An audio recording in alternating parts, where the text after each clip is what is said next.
right. Well, first I want to say thank you to everybody here. So many people have known me for so long.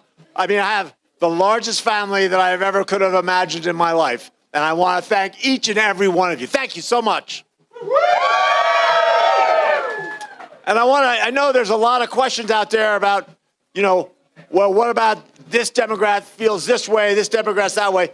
Let me tell everybody that Democrats are united. Democrats are united. We're going to take back the U.S. Senate. We're going to take back the House. We're going to take back the House, and then we're going to stop President Trump in his tracks. We're going to cut back on the corruption coming out of the White House, all the attacks on our cost of living, this endless war. We're going to push back in every direction. We're going to start rebuilding this country in a way that solves our problems, doesn't make them worse. So we'll bring more of that to you later. But this opportunity, when you start looking at healthcare, and we don't have any transparency in healthcare, no wonder there's double-digit inflation every year. We get transparency into healthcare. The next thing you know, you arrest that inflation, you get universal coverage, and then you can really look at making sure that we control costs and get to, who knows, maybe Medicare for all or Medicare for all someday. I am not tired.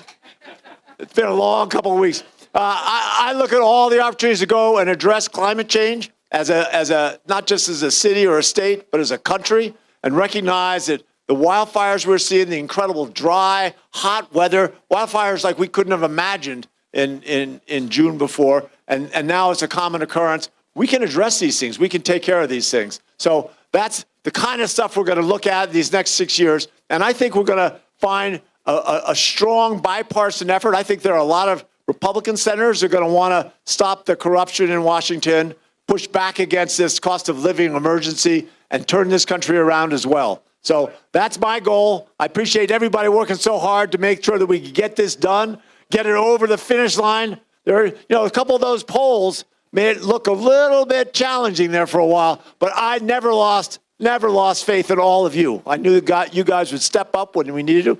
I'm going to give my wife. Where'd my wife go? Where's my wife?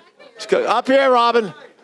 Come on up here, Robin. My wife is worked through all this. She got a hip replacement in the middle of the last week of the campaign. So thank you for being here. And somewhere baby Jack is around here somewhere as well. So he was an essential part of the campaign as well. Here, Jack. Come on in here. Say thank you, everybody. Thank you, everybody.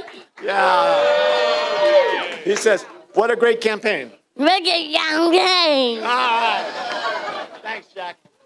Uh-oh. He's going to trip just like I did. All right. I don't have a whole long speech to give, and I get distracted anyway.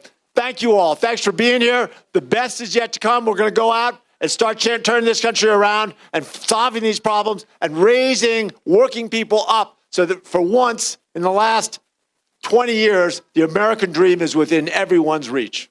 All right?